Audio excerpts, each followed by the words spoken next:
America और Canada जैसे देशों की गीदड़ भभकी के बीच भारत के प्रधानमंत्री नरेंद्र मोदी ब्रिक्स समिट में हिस्सा लेने के लिए रूस पहुंच चुके हैं। तस्वीरें आपके सामने हैं जब पीएम मोदी ने रूस के लिए उड़ान भरी और साथ ही रूस की धरती पर वो पहुंचे हैं। गर्मजोशी के साथ पीएम मोदी का स्वागत हुआ है।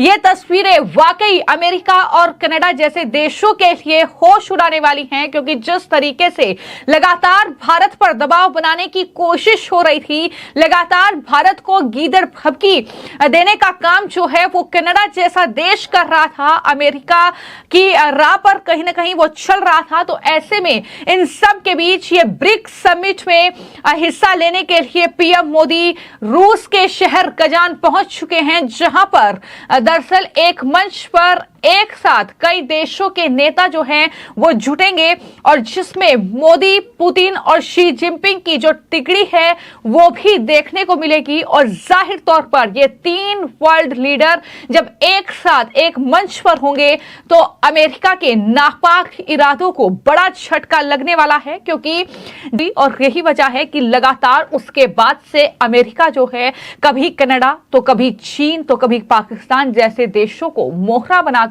भारत के खिलाफ नापाक साजिशें रचता रहा है। लेकिन इन सब के बीच बड़ी खबर यह है कि ब्रिक्स समिट ये एक ऐसी समिट है जिसमें दरअसल ब्राजील, रूस और इंडिया, इसके अलावा चीन और साथ ही साउथ अफ्रीका, ये वो देश होंगे जिनके नेता एक साथ एक मंच पर होंगे। और जाहिर तौर पर इस समिट में क्या कुछ बड़ा होने वाला है, किस तरीके से रूस और यूक्रेन के बीच युद्ध छिड़ा हुआ है उसको लेकर बातचीत होगी, किस तरीके से वैश्विक विकास की बात होगी, तमाम अन्य मुद्दों पर चर्चा होगी, ये कहीं ना कहीं देखने वाली बात होगी। लेकिन जब पीएम मोदी वहां पर पहुंचे हैं, किस तरीके से पीएम मोदी का जोरदार और जबरदस्त स्वागत वहां पर हुआ है, वहां पर जो प्रवासी भारतीय हैं वो दरअसल पीएम मोदी के स्वागत के लिए उमड़े हुए हैं, वो काफी ज्यादा एक्साइटेड हैं और उन्होंने अपनी एक्साइटमेंट जो है वो बयां की है। आनंद मंगल मंगलम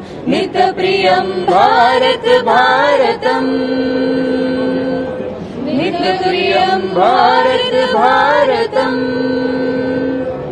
स्वागतम शुभ स्वागतम अत स्वागतम शुभ स्वागतम। नेताओं के साथ द्विपक्षीय बातचीत होगी, ऐसी जानकारी निकलकर सामने आ रही है। तो जाहिर तौर पर यह 16वां ब्रिक्स समिट है जो फिलहाल होने जा रहा है और इसमें हिस्सा लेने के लिए पीएम मोदी जो हैं 2 दिन के दौरे पर रहेंगे। लेकिन इसी के साथ शी जिनपिंग के साथ भी उनकी द्विपक्षीय बातचीत हो सकती है।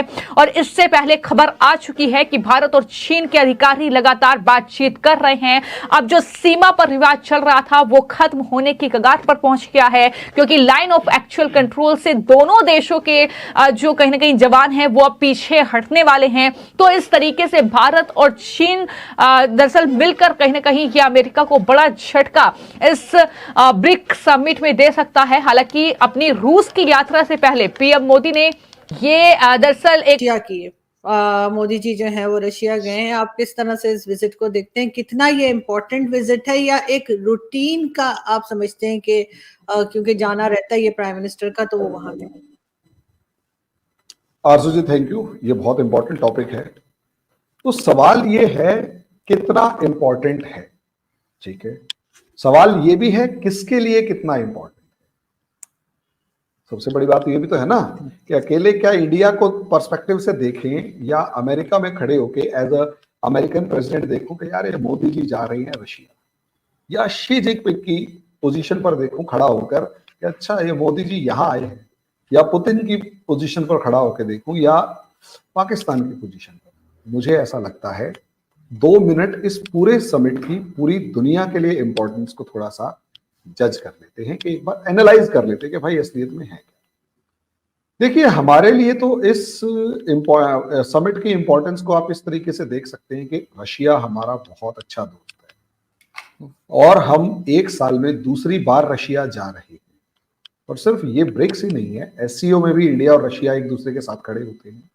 इंडिया और रशिया की दोस्ती आपको ऐसे नजर आएगी कि G20 के अंदर अगर आप देखेंगे तो पूरी ताकत लगा ली अमेरिका ने, रशिया का नाम नहीं आया। यूक्रेन का नाम नहीं आया, इंडिकेटिंग मैनर में ये कहा कि most of issues must be solved peacefully, बस ओवर। नाम किसी का नहीं आया।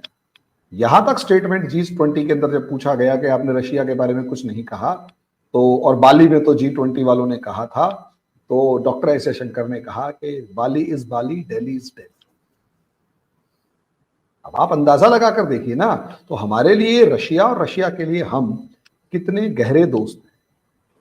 इतने एक्सट्रीम सिचुएशन में सोचकर देखिए कि इंडिया के लिए ये समिट अपनी दोस्ती निभाने का कितना इंपॉर्टेंट रहा होगा कि रशिया से इंडिया, एक टाइम ऐसा था जब बांग्लादेश के अंदर आपकी और हमारी लड़ाई हो रही थी, तो अमेरिका आपके साथ आकर खड़ा हो गया था, उसने अपना पूरी की पूरी फ्लीट भेज दी, ब्रिटिश फ्लीट आ रही है। उस टाइम पर रशिया पूरी दुनिया से इंडिया के लिए लड़ चुका था। उसका बदला यूक्रेन वॉर में दिया हमने, जब पूरी दुनिया रशिया के अगेंस्ट खड़ी हुई है, हमने दोस्ती निभाई, हमने पूरी दुनिया का दबाव सहन करते हुए रशिया का साथ दिया। और आज दुनिया मानती है कि रशिया अगर जिंदा है, तो इंडिया ने जो इंपॉर्टेंट रोल प्ले किया उस मोदी ब्रिक्स मीटिंग को अटेंड करने के लिए रशिया पहुंच चुके हैं। जैसे इंडिया के prime minister Narendra Modi Russia पहुंचे, उनका हमेशा की तरह बड़ा ही वार्म वेलकम किया गया। पुतिन ने जब इंडिया के प्राइम मिनिस्टर नरेंद्र मोदी को देखा तो देखते ही गले लगा लिया। सोशल मीडिया पर इंडिया के प्राइम मिनिस्टर नरेंद्र मोदी और पुतिन की वीडियो और तस्वीरें बहुत ज़्यादा वायरल हो रही हैं। इस वक्त 10 बड़ी इकॉनमीज रशिया के अंदर बैठी हुई हैं ब्रिक्स को अटेंड करने के लिए, लेकिन पाकिस्तान इसका पार्ट नहीं है। इसी के साथ साथ मैं आपको बताती चली जाऊं कि ब्रिक्स प्लस को बनाने के लिए बातचीत चल रही है। चाइना और रशिया चाह रहे हैं कि इंडिया के ताउन के साथ, इंडिया के सपोर्ट के साथ ब्रिक्स प्लस बनाया जाए, और 30 से 35 ममालिक ऐसे हैं जो इसका हिस्सा बनना चाहते हैं, लेकिन पाकिस्तान इनमें कहीं नज़र नहीं आ रहा, क्योंकि पाकिस्तान ने पहले भी ब्रिक्स के लिए अप्लाई किया हुआ है, लेकिन इंडिया ने पाकिस्तान को अलाउ नहीं किया। इसी मुद्दे पे आज हम बात करेंगे पाकिस्तान के अवाम से, तो आइए चलिए हमारे साथ। इंडिया ईरान के साथ भी तिजारत कर रहा है, इंडिया रूस के साथ भी तिजारत कर रहा है, अमेरिका का सबसे बड़ा पार्टनर भी वो है। एक हल्की सी कोई भी इंडिया में बात हो, अमेरिका स्ट्रेट फॉरवर्ड खड़ा हो जाता है। हत्ता कि अब देख रहे हैं आप यूक्रेन के बिल्कुल हक में बैठा हुआ है अमेरिका, लेकिन उनका पार्टनर उठ के जाके रूस के साथ बात कर रहा है। नरेंद्र मोदी उससे बात कर रहा है कि आप यूक्रेन को ऐसे करें।